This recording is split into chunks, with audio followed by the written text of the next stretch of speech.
फिल्मों और टीवी की दुनिया में ये कलाकार हमेशा हंसते मुस्कुराते नजर आए। हर किरदार में जान डालकर इन्होंने लाखों लोगों का दिल जीता। लेकिन क्या आप जानते हैं इनकी असली जिंदगी का आखिरी अध्याय कितना दर्दनाक था? किसी ने अस्पताल के बिस्तर पर तड़प तड़प कर आखिरी सांस ली, तो कोई अचानक ऐसी मौत का शिकार हुआ कि संभलने का मौका तक नहीं मिला। ये वो सितारे हैं जिनकी मौत ने उनके चाहने वालों को अंदर तक हिलाकर रख दिया था। आज हम आपको बताएंगे कुछ ऐसे ही कलाकारों की कहानी जिनकी जिंदगी जितनी शानदार थी, उनका अंत उतना ही दर्दनाक और रहस्यमयी रहा। चलिए वीडियो शुरू करते हैं। दोस्तों, कुछ ही कलाकार ऐसे हुए हैं जिन्होंने बड़े पर्दे और छोटे पर्दे दोनों पर अपनी अलग छाप छोड़ी।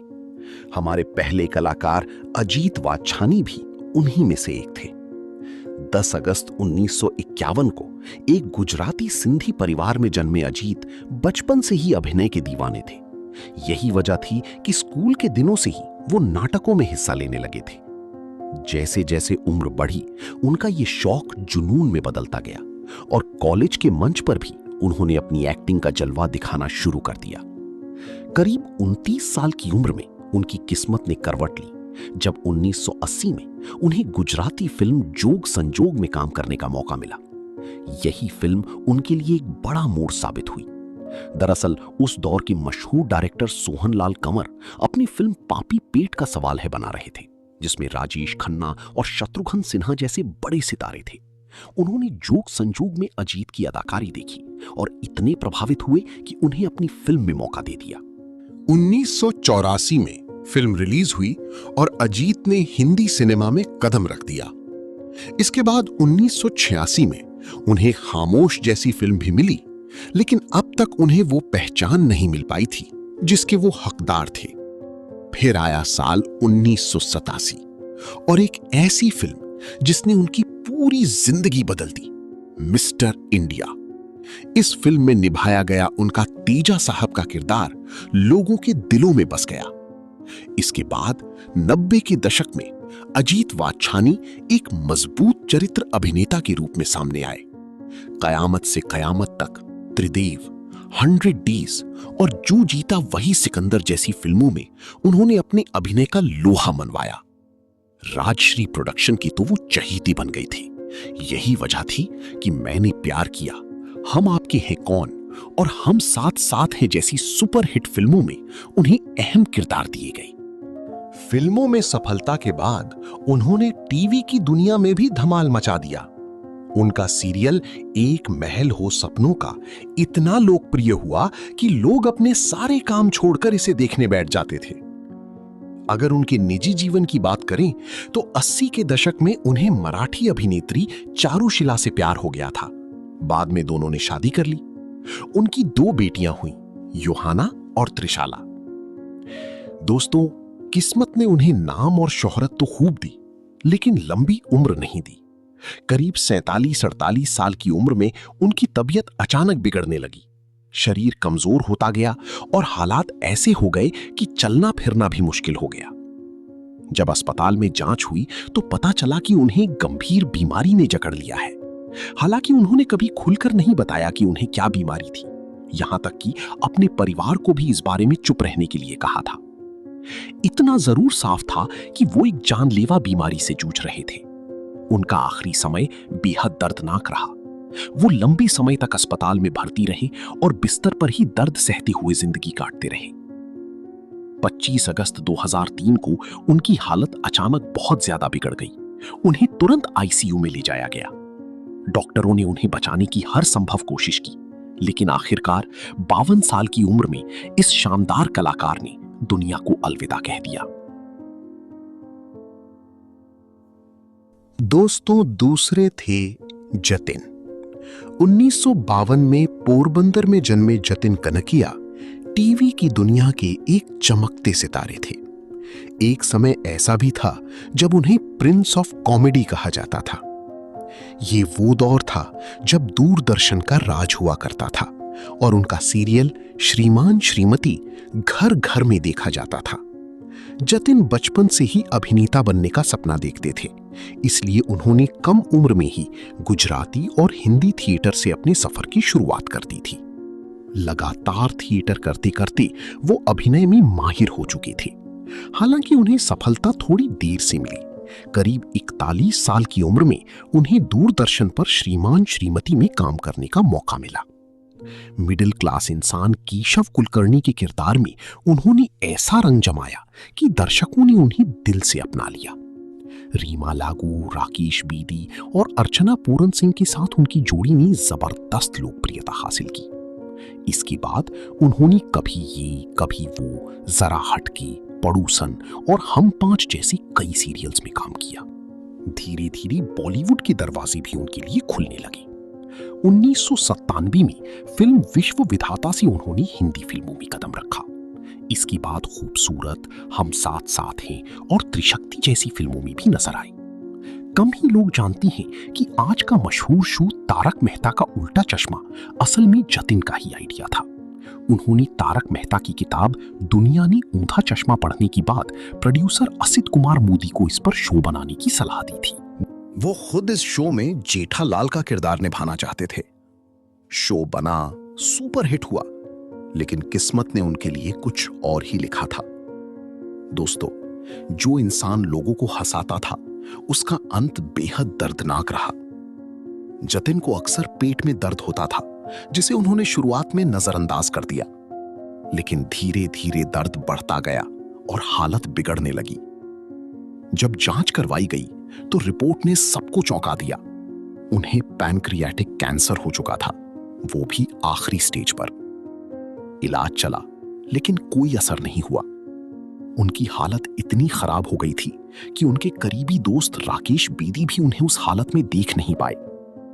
25 जुलाई 1999 को राकेश उनसे मिलने अस्पताल पहुंचे। डॉक्टरों ने पहले ही बता दिया था कि अब उम्मीद बहुत कम है। जब राकेश अंदर गए तो जतिन को आईसीयू में सांसों के लिए संघर्ष करते देखा।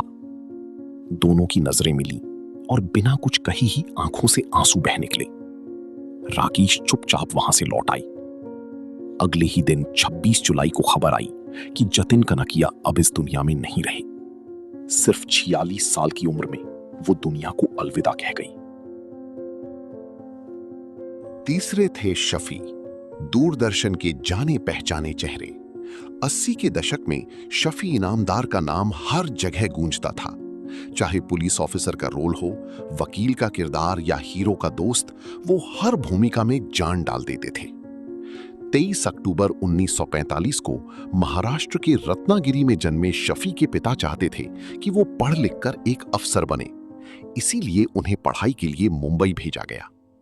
शफी पढ़ाई में भी तेज थे और केसी कॉलेज से उन्होंने बीएससी की डिग्री हासिल की, लेकिन उनके अंदर का कलाकार उन्हें मंच की ओर खींचता रहा। स्कूल और कॉलेज के दिनों से ही वो नाटकों में हिस्सा लेते रहे और यहीं से उनके अभिनय की नींव मजबूत हुई। बीएससी के बाद उन्होंने गुजराती थिएटर ज्वाइन कर लिया। वो बलराज साहनी को अपना आदर्श मानते थे। एक बार उनसे मुलाकात हुई तो उन्होंने शफी को इप्टा ज्वाइन करने की सलाह दी। इप्टा में उन्होंने असली अभिनय सीखा और फिर पृथ्वी थिएटर से जुड़े। यहीं से उनकी जिंदगी ने नया मोड़ लिया। पृथ्वी थिएटर में काम करते हुए शशि कपूर की नजर उन पर पड़ी। 1982 में शशि कपूर फिल्म विजेता बना रही थी। उन्होंने शफी को मौका दिया और डायरेक्टर गोविंद निहलानी से भी उन्हें लेने को कहा। यहीं से उनका फिल्मी सफर शुरू हुआ। इसके बाद फिल्म अर्ध सत्य ने उनकी किस्मत बदल दी। इस फिल्म के बाद वो इंडस्ट्री में एक मजबूत चरित्र अभिनेता के रूप में स्थापित हो गई। उन्होंने आज की आवाज, आवाम, दहलीज, नजराना, अनोखा रिश्ता और अमृत जैसी फिल्मों में शानदार काम किया। उनकी खासियत यही थी कि वो हर किरदार में पूरी तरह ढल जाते थे। निजी जिंदगी में उन्हें भक्ति बर्वे से प्यार हुआ, जो मराठी अभिनेत्री और न्यूज रीडर थीं। दोनों ने शादी की, लेकिन उनकी कोई संतान नहीं थी। शफी बाद में डायरेक्टर भी बने और 1995 में हम दोनों फिल्म बनाई। दोस्तों, इतने बेमिसाल अदाकार की मौत बड़ी अजीब हुई। 13 मार्च 1996 की बात है। शफी क्रिकेट के बड़े शौकीन थे। उस दिन भारत श्रीलंका के बीच मैच आ रहा था। शफी ने वर्ल्ड कप के सेमीफाइनल को देखने के लिए छुट्टी ली हुई थी। वो मैच देख रहे थे कि अचानक उनकी तबीयत बिगड़ने लगी। उनके सीने में बहुत तेज दर्द शुरू हो गया। उनकी सांस भी अंदर नहीं जा रही थी। दर्द और सांस के लिए तड़पते शफी की हालत जब तक कोई समझ पाता, उनको इतना बड़ा हार्ट अटैक आया कि अस्पताल तक ले जाने का समय नहीं मिला और घर पर ही उनकी मौत हो गई। 5 साल बाद 2001 में उनकी पत्नी भक्ति की भी एक कार हादसे में मौत हो गई थी। दूरदर्शन के दौर का एक और चर्चित नाम था समीर खाखर, जिन्हें लोग नुक्कड़ के खोपड़ी के नाम से जानते थे। 9 अगस्त 1952 को जन्मे समीर की कहानी भी कम दिलचस्प नहीं है। वो असल में एक स्कूल बनाना चाहते थे और उसके लिए पैसे जुटाने के लिए थिएटर करने लगे थे। गुजराती थिएटर से शुरुआत हुई और धीरे धीरे पहचान मिलने लगी। फिर 1985 में अमजद खान के साथ एक नाटक मिला और यहीं से उनकी किस्मत ने रफ्तार पकड़ ली। एक दोस्त की मदद से उनकी मुलाकात सईद मिर्जा से हुई और 1986 में उन्हें नुक्कड़ में खोपड़ी का रोल मिला। ये किरदार इतना लोकप्रिय हुआ कि जो रोल सिर्फ 3 एपिसोड के लिए था, वो पूरे शो का हिस्सा बन गया। इसके बाद उन्होंने सर्कस और श्रीमान श्रीमती जैसे सीरियल्स में काम किया। फिल्मों में भी उन्होंने अपनी पहचान बनाई। लेकिन 1995 के बाद उन्हें काम मिलना लगभग बंद हो गया। मजबूरी में वो अमेरिका चले गए और वहां नौकरी करने लगे। कुछ समय बाद आर्थिक मंदी आई और उनकी नौकरी चली गई। हालात बिगड़ते गए और निजी जिंदगी भी बिखर गई। वो अकेले भारत लौट आए और छोटे मोटे रोल करने लगे। लेकिन बीमारी और अकेलेपन ने उन्हें तोड़ दिया। ब्लड प्रेशर, सांस की दिक्कत, हार्ट और किडनी की समस्याओं ने उन्हें घेर लिया। 14 मार्च 2023 को उनकी तबीयत अचानक बिगड़ गई। उन्हें अस्पताल में भर्ती कराया गया, लेकिन हालत लगातार खराब होती गई। आखिरकार 15 मार्च की सुबह उन्होंने इस दुनिया को अलविदा कह दिया। दोस्तों, क्या आपको इन चारों कलाकारों की कोई याद बाकी है? अगर हां, तो किसकी?